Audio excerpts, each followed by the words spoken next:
شروع کرتے ہیں اللہ کے بابرکت نام سے جو بڑا مہربان اور نہایت رحم والا ہے۔ تمام تعریفیں میرے اللہ رب العزت کے لیے ہیں۔ السلام علیکم لسنرز، میں ہوں آپ لوگوں کی ہوسٹ نوشین۔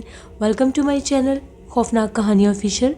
میں امید کرتی ہوں آپ سب لوگ خیریت سے ہوں گے، جہاں ہوں گے خوش ہوں گے۔ آج آپ لوگوں کے لیے میں بہت انٹرسٹنگ ہارر سٹوریز لائی ہوں جو آپ کو بہت زیادہ پسند آئیں گی۔ آج کی پہلی خوفناک کہانی طوبہ شیئر کر رہی ہیں۔ طوبہ کہتی ہیں آج آپ کے ساتھ اپنی خالہ کی زندگی میں پیش آنے والی ایک بہت زیادہ ڈراؤنی کہانی شیئر کرنا چاہتی ہوں۔ آج سے 7-8 سال پہلے کی بات ہے۔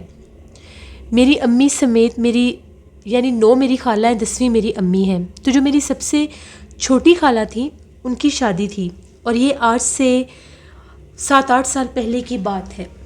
میری خالہ کی مائیوں کی رسم ہو گئی، ان کو اپٹن وغیرہ لگا دیا۔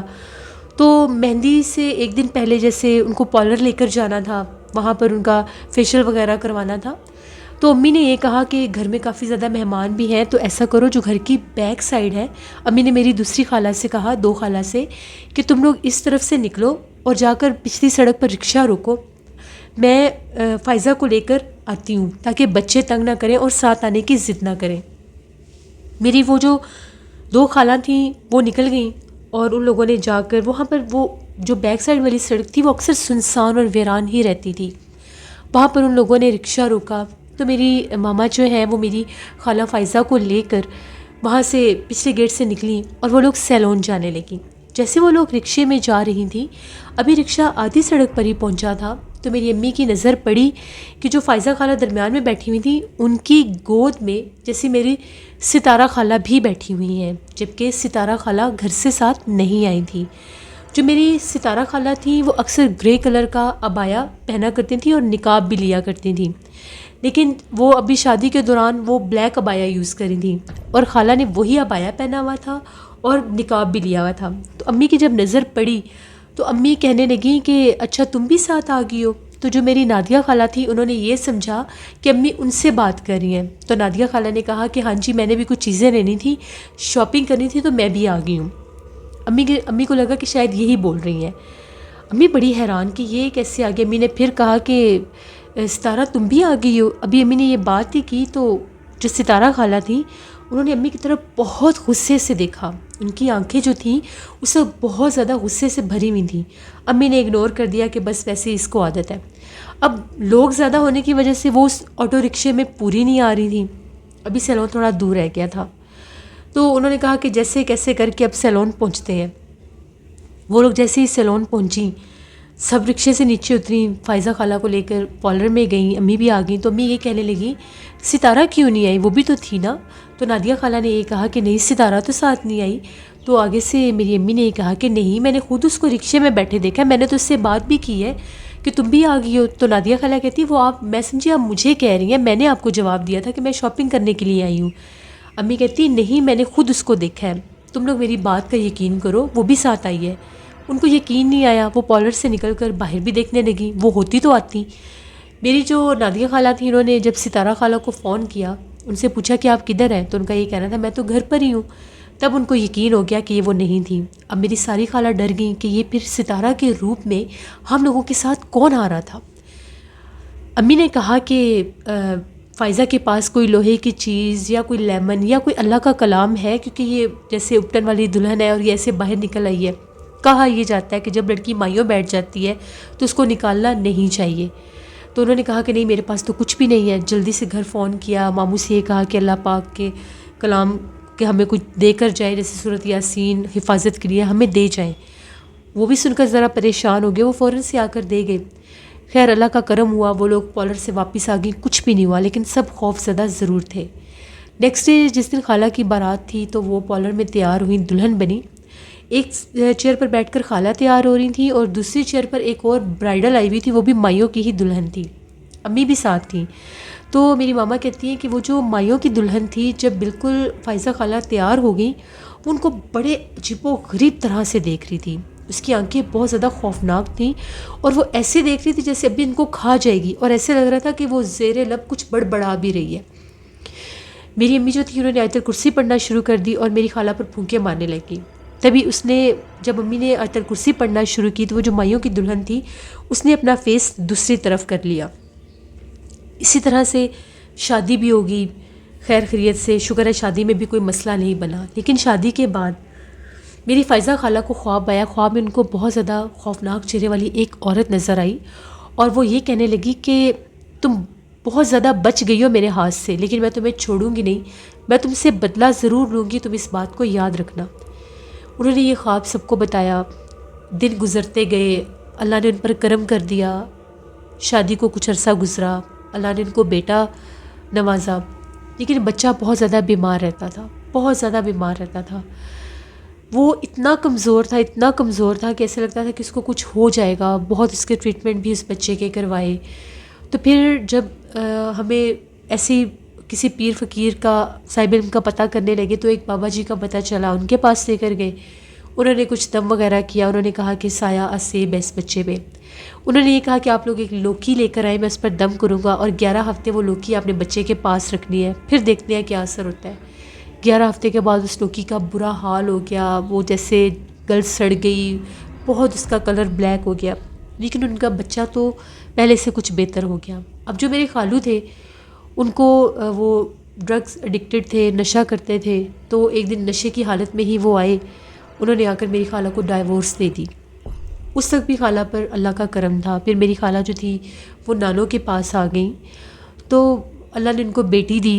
بہت کوشش کی سب نے کہ خالہ کی دوبارہ شادی ہو جائے، چھوٹے چھوٹے ان کے بچے ہیں تو ان کا گھر آباد ہو جائے، لیکن ابھی تک دوبارہ سے ان کا گھر آباد نہیں ہوا. تو آپ کے سبھی سننے والوں سے بھی یہ ریکویسٹ کروں گی کہ میری خالہ کے لیے دعا کریے گا کہ اللہ پاک ان کے لیے کوئی نیک سیرت اچھا رشتہ دے. جو پوری زندگی انہوں نے گزارنی اپنے بچوں کے ساتھ تو ان کو کوئی اچھا ساتھی مل جائے. یہ ایک سٹوری تھی جو طوبہ نے شیئر کی. بہت شکریہ طوبہ آپ کا. بڑھتے ہیں ایک اور خوفناک کہانی کی طرف. یہ خوفناک کہانی ملک احمد شیئر کر رہے ہیں. احمد کہتے ہیں میرے نیبر میں سلیم رہتے ہیں جو میرے ہمسائے بھی ہیں، محمد سلیم. ان کا بتایا ہوا ایک خوفناک قصہ آج آپ کے ساتھ شیئر کرنا چاہتا ہوں. سلیم کے والد صاحب جو کہ ایک مولوی صاحب تھے، حافظ صاحب تھے، ان کا نام محمد منظور تھا. ان کی وفات کے بعد سلیم کہتے ہیں کہ میرے اوپر سارے گھر کا بوجھ آ گیا. میں چھوٹا بھی تھا لیکن پھر بھی میں نے اپنے گھر کو سنبھالا. تو ان کے جو والد محترم تھے ان کے بہت سے مرید تھے. ان کا سلسلہ کچھ اس طرح کا تھا جیسے پیری مریدی کا اور اس طرح سے. تو وہ ان کے پڑھائی کے ذریعے اللہ کے کرم سے اللہ نے ان کو اتنی ہمت طاقت دی. انہوں نے اپنی قید میں ایک دیو کو کیا ہوا تھا. تو وہ ایک پاس وہ بتاتے ہیں کہ ابو کا ایک قصہ آپ کو بتاتا ہوں. ان کے بہت سے مرید تھے، ان کے پاس مرید بھی آتے تھے. تو ایک مرید تھا، اس کی بیوی کے اوپر جن کا سایہ تھا اور وہ جو جن تھا اس نے اس کی بیوی کا جینا محال کیا ہوا تھا. اس کو بہت زیادہ اذیتیں تکلیفیں دیتا تھا وہ جن. بڑا اس بندے نے علاج کروایا، بڑا وہ بھاگا دوڑا، لیکن وہ جن اس کی بیوی کی جان نہیں چھوڑتا تھا. پھر اس کو کسی سے پتہ چلا، یہ مولوی منظور صاحب کا، تو ان کے پاس آیا اور آ کر یہ کہتا ہے کہ میری مدد کرے، میں بڑا مجبور ہوں، میرے 4 بیٹے ہیں لیکن یہ جو مخلوق ہے، یہ غیر مرئی مخلوق، یہ جن جو ہے اس نے میری بیوی کو بہت تکلیف اور عذاب دیا ہوا ہے. تو اگر یہ آپ اس کو ٹھیک کر دیتے ہیں تو میں منہ مانگی قیمت بھی دوں گا اور اپنا ایک بیٹا آپ کی خدمت میں پیش کر دوں گا، آپ کی خدمت کے لیے. تو وہ جو مولوی صاحب تھے وہ مسکرائے اور یہ کہنے لگے کہ اس کی ضرورت نہیں ہے، اللہ کرم کرے گا. انہوں نے پڑھائی شروع کی. پڑھائی کے دوران ان کے پاس ایک لوہے کی چیز تھی، جیسے کیل نما کوئی لمبی سی چیز تھی. وہ اس عورت کو بھی لے کر اس کا برا حال تھا، دورے کی حالت اس پر ہوتی تھی. تو وہ اس کے آنکھوں کے آگے اس کو لہرانے لگ گئے. اس کی آنکھوں کے آگے ساتھ ساتھ وہ پڑھائی کر رہے تھے اور ساتھ ساتھ وہ اس کی آنکھوں کے آگے اس کو لہرا رہے تھے. پھر اپنا جو بایاں ہاتھ تھا انہوں نے اس عورت کے ماتھے کے اوپر رکھا تو وہ جو خبیث جن تھا وہ حاضر ہو گیا. وہ جو جن تھا اس عورت کو تو اذیت دیتا ہی دیتا تھا، اس کے ساتھ ساتھ اب اس نے اس کے شوہر کو مارنا پیٹنا شروع کر دیا تھا. تو جب وہ خبیث جن اس عورت پر حاضر ہوا تو اس کا یہ کہنا تھا کہ تمہارے اس مرید کو تو میں نے اچھی خاصی پھینٹی لگائی ہے، اب میں تمہیں بھی دیکھ لوں گا. تو وہ جو مولوی صاحب تھے انہوں نے پڑھائی شروع کی اور اپنے ایک مرید سے کہا کہ جاؤ میرے کمرے سے ایک کانچ کی بوتل لے کر آؤ. کانچ کی بوتل منگوا کر انہوں نے اس کا دم پڑنا شروع کیا. دم کر کے اس کا ڈھکن کھول کر انہوں نے پھونک ماری اور یہ کہا کہ اس جو ان کے قبضے میں وہ دیو تھا اس کو انہوں نے حکم دیا اور یہ کہا کہ اس جن کو پکڑ کر اس بوتل میں قید کرو، یہ تمہاری ڈیوٹی ہے۔ تو سلیم کہتے ہیں کہ مجھے اس مرید نے بتایا کہ میں آج تک اس منظر کو نہیں بھول سکتا کہ میرے دیکھتے ہی دیکھتے ایک دم سے اس بوتل میں کوئی 3 انچ کی کوئی مخلوق نما چیز تھی، کچھ ہیولا نما، عجیب سا دھواں نما، لیکن اس کی کچھ شکل بھی تھی۔ وہ آئی تو انہوں نے دم کر کے اس کو قید کر دیا۔ اس وقت وہ عورت جو تھی دورے کی کنڈیشن میں تھی، وہ بے ہوش ہو گئی۔ جب اسے ہوش آیا تو عورت ٹھیک تھی، تو وہ جو مولوی صاحب تھے انہوں نے یہ کہا کہ اس کے اوپر سے اب وہ جن ہٹ چکا ہے، اس کو میں نے قید کر دیا ہے، اب آپ اس کو لے جائیں۔ وہ پھر اس کو گھر لے گئے، اللہ نے اس کو شفا دے دی۔ اس کے بعد وہ جو مولوی صاحب تھے انہوں نے اپنے جو ان کے خدمت گزار تھے ان کے ذریعے اور اپنے اس بوتل کو لے جا کر قبرستان میں انہوں نے ایک گڑھا کھود کر بہت گہرے گڑھے میں اس بوتل کو دفنا دیا، کیونکہ اس میں ایک جن قید تھا۔ ملک احمد کہتے ہیں یہ قصہ مجھے میرے ہمسائے نے سنایا۔ اس طرح کے اور بہت سے واقعات وہ کہتا ہے کہ ہیں جن کو ہم نے خود دیکھا ہے، اور بہت سے ایسے واقعات ہیں جو ہم ان کے مریدوں سے سنتے ہیں۔ یہ قصہ تھا جن کا جو ملک احمد نے شیئر کیا۔ بہت شکریہ احمد آپ کا۔ لسنس بالکل ایسے ہی ہوتا ہے، بعض اوقات غیر مرئی مخلوقات، جنات اس حد تک انسان پر حاوی ہو جاتے ہیں کہ ان کی زندگیاں برباد کر دیتے ہیں۔ اسی لیے کہتے ہیں کہ جب آپ کسی سنسان ویران جگہ سے گزرے ہوں تو آیت کرسی پڑھتے رہا کریں، اپنے اوپر حصار کر لیا کریں، اور طہارت کی حالت میں رہا کریں، پاک صاف باوضو رہا کریں۔ بالخصوص جب مغرب کے بعد آپ لوگوں نے گھر سے باہر نکلنا ہوتا ہے، چاہے آپ پیدل جا رہے ہیں، چاہے آپ کسی سواری پر جا رہے ہیں، تو اپنی حفاظت کے لیے آیت الکرسی ضرور اپنے اوپر پڑھ کر پھونکا کریں، اور نماز پڑھا کریں، اور نماز میں اللہ سے دعا مانگا کریں کہ اللہ ہمیں اپنے حفظ و ایمان میں رکھے، اور ایسے مخفی جنات، ایسی مخفی مخلوقات جن کو ہم دیکھ نہیں سکتے، ان کے شر سے اور ان کے اثرات سے ہمیں محفوظ رکھیں۔ اس سے بعض اوقات جنات بھی انسان پر جادو ٹونا کرتے ہیں۔ انسان تو انسانوں کے لیے ایک برا کرتے ہی ہیں، لیکن بعض اوقات کچھ جنات بھی ہوتے ہیں جو انسان کے اوپر قابض ہو جاتے ہیں، ان پر جادو ٹونا کرتے ہیں۔